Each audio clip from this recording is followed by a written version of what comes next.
Okay, thank you very much for joining us for this special presentation by CapitaLand Investment CLI Sustainability Strategy, The Way Forward.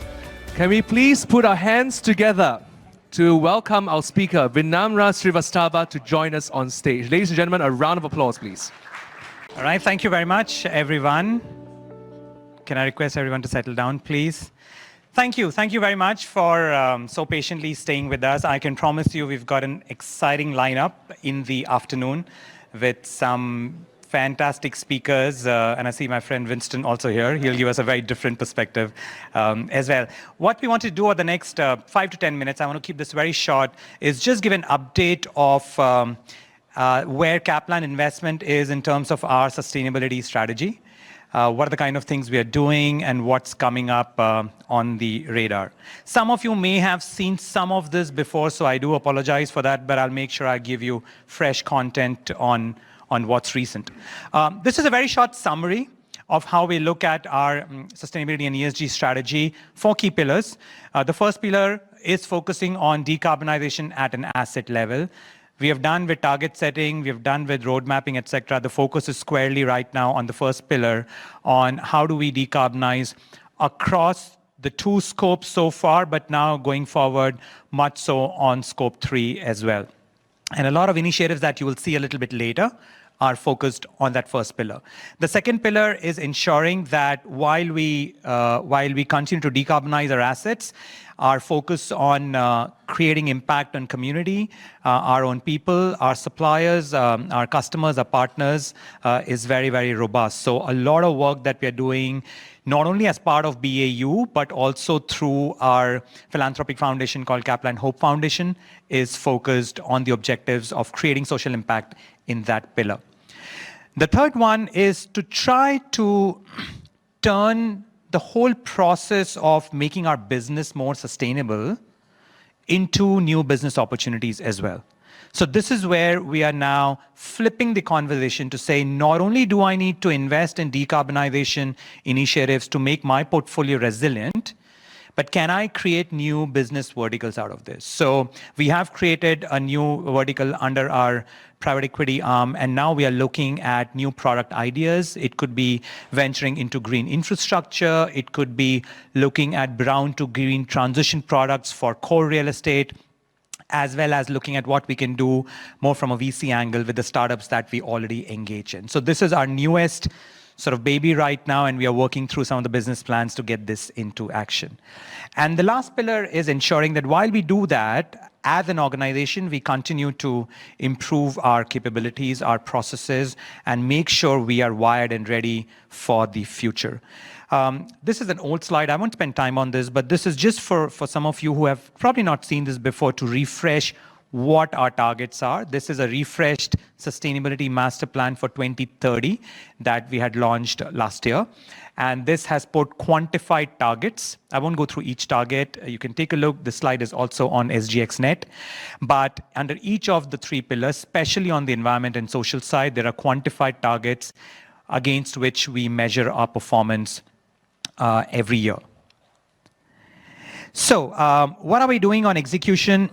As per our restructuring into more an investment management business, we are making sure that ESG considerations are taken into account very strongly in each part of a fund management life cycle. So for example, right at the time that we are developing new fund and private equity products, we are integrating ESG themes wherever it is feasible. Even at the capital raising side, we do a lot of DDQs for investors who we are quoting to raise capital. There's a huge section that is dedicated only to making sure we understand the ESG requirement of our LPs, and some of the LPs you will see later in the panel, and make sure that the fund-specific strategies are contextualized those LPs' requirements. The same is on the listed side as well. Each of our REITs now, not only are they looking to bank on what the sponsor does, but more importantly, deep dive on REIT-specific ESG strategies. At the investment stage, we have a very robust environmental and social impact assessment process where every incoming investment goes through a rigorous testing of the as-is versus 2030 targets analysis. What are the gaps? What is the capex I will need to meet those gaps? What could be the financial benefits of that capex? And if I'm not at the right stage today, what is needed after the investment comes in to get there? This allows us to make sure we are planning for decarbonizing the asset right from the underwriting stage. We don't want a situation where we go ahead and invest and then we later realize, how do I decarbonize because I didn't factor in any capex in the underwriting stage itself. It's tougher than it's said. It's not ideal at the investment stage. Often you don't have all the data that you need, but to the best possible extent, we have this in mind. And then as we continue to asset manage and operate, how are we incentivizing the operations team? How are we integrating technology? Each or all of these parameters are critical in ongoing asset management. Just to refresh that we continue to take a very scientific approach to decarbonizing our assets. Right from designing, which our friends at CapitaLand Development help us with, designing for lowest possible energy consumption, right to using energy efficiency for operating buildings, and that is where a lot of tech and innovation comes into play. The kind of things that Thomas from NG was earlier talking about, that falls under that bucket. How do we integrate AI and smart building technologies using software as solution services? A lot of pilots going on there. And then as we are doing that, continuing to green the energy that we're using to consume, both on-site as well as off-site PPAs. And then as a last mile, look at RECs and offsets as instruments that will help us to meet those last mile goals that we cannot meet through all the other initiatives. So we remain loyal to this hierarchy. This is not sequential, but this just gives an approach that we apply on every asset and every development that we have.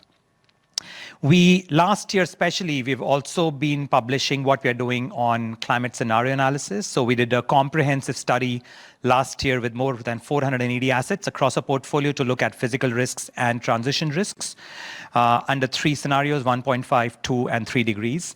The snapshot that you see on the right is a snapshot from the report that we published. It has heat maps, and there's a QR code later where you can download the report. The heat maps tell us the extent of impact of these climate scenarios. And then internally, we have a lot of data that originated from that scenario analysis that we are using to help us allocate capital effectively. So for example, if there are assets which we see have a high value at risk, based on the scenario analysis, but we aren't planning to put enough capex as a share of asset value, then is there a mismatch there? So there's a lot of data analytics that goes behind the scene to help us answer the simple question of which is the best way to put my limited capital to meet my decarb goals. So some of the key highlights that we did in the year gone by, and we still have some given the year is still not over, but I just thought I'll share quick examples. For the first time, we implemented onboarded cooling as a service solutions for 3 of our assets.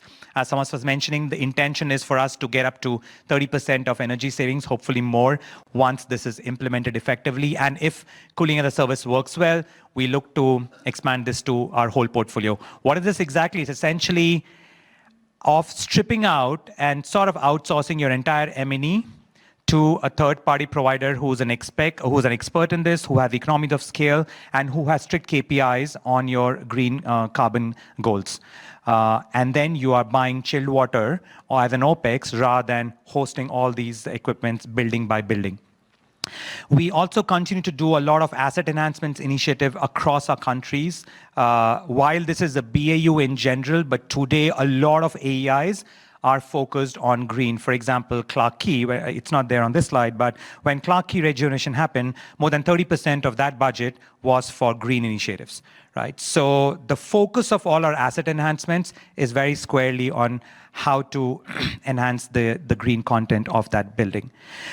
We are also making progress significantly on renewables. So what you see on the third point there, in India, we commissioned our first ever captive solar plant, 21 megawatt in the state of Tamil Nadu, completely to serve our own captive needs in the city of Chennai. We have a huge portfolio in the city of Chennai, and this plant will serve our entire energy requirements for that. And with that, the proportion of renewable energy for CapitaLand India Trust, where this asset sits, is now more than 70%. The whole trust has more than 70% of its energy through renewables. right? We also continue to focus on capability building, a lot of engagement with the board. We continue to have various sessions, for example, this year on the concepts of RECs, on offsets, as well as for our employees through the different training programs that we have. And lastly, we continue to do our best to work with our industry partners to help shape policy and regulations as we go along. Just as an example, we sit in the Expert Advisory Committee of SBTi, and we were the only Singaporean real estate company to participate in the SBTi building sector guidance. They were building a new building sector guidance for real estate in terms of the net zero plans, and they used our data and portfolio to help simulate some scenarios, and we participated in that in a hope to also shape what's working and what's not working. This is a report card. We share this with our investors every half year on where do we stand against our 2030 targets. As you can see, we generally seem to be on track, except on renewables. We set ourselves very ambitious targets on renewables, knowing very well that, well, now roughly 60% odd of our portfolio is in Singapore and China, and it is not easy to make progress there for different reasons.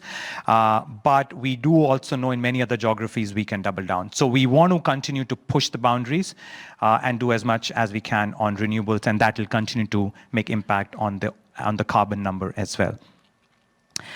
Last slide, what are our near-term priorities in the next year or so? Continue to deep dive on our scope 1 and 2. This is an ongoing journey. We will continue to access new innovations and technologies. And the focus really on scope 1 and 2 is at a building level decarb pathways. So we are taking building by building. Even if it's a platinum building, you'll be surprised to know how much more can be done even on a platinum building from a carbon emission perspective. So we are running our buildings through our entire decarbonization pathway, many times comparing it against industry benchmarks like CREM, and then assessing what can be done. So we'll continue to deep dive on that. Huge enhancements on Scope 3. This year, we, for the first time, published the entire 15 categories of our Scope 3 disclosures. We published the material ones in our GSR, and that was a big first step to make sure we are covering and measuring our entire Scope 3, right? But that's only the start. There are many more things to be done there. So we're working with green leases with our tenants, as well as with incentivization mechanisms for our supply chain partners. Both tenants and supply chain are a key contributor to our Scope 3 emissions. We also want to move to more accurate reporting on Scope 3. We have started with spend-based. We want to move towards activity-based over a period of time, and that's the focus that will get us to show actual reduction in emissions as we do that. We have also developed a framework in-house called Return on Sustainability, where we look at all the possible levers that can financially impact any green investment that we do. So it's not just utility savings, which is the obvious one, but it's also what savings am I getting on carbon tax? Where am I on carbon pricing compared to CREM? What savings can I get from interest rates from my sustainability-linked loans, right? If a building is greener, I will have to buy less RECs end of the day to make up the balance to my 2030 targets, right? So that's a cost saving as well. So we are trying to put all the cost savings elements together and then compare that with the green capex we have to put, and that helps us to have a much clearer traction on financial benefits. Why is this important? It's important for capital allocation, because not every building will have the same kind of financial cost benefit analysis, but every building also needs to get greener. So this helps us to allocate capital in a more scientific way over the short term as well as the long term. And lastly, more from a disclosure point of view, as was discussed earlier, Yvonne, you mentioned getting ready for ISSB. Because we have already been subscribed to GRI, SASB, TCFD frameworks on all our sustainability reports, we do think we are well positioned to make sure we comply to ISSB, but we are still doing a detailed gap analysis and ensuring that we are ready with all the requirements that ISSB will need us to. And if you need more information, we have all these details. Please feel free to go on the website. I thought this was a short snapshot of where we are on our sustainability journey. I will now want to move to a very exciting next session, and in that we can take any questions as well. So thank you so much for your patience. Thank you. Thank you very much, Vinamra.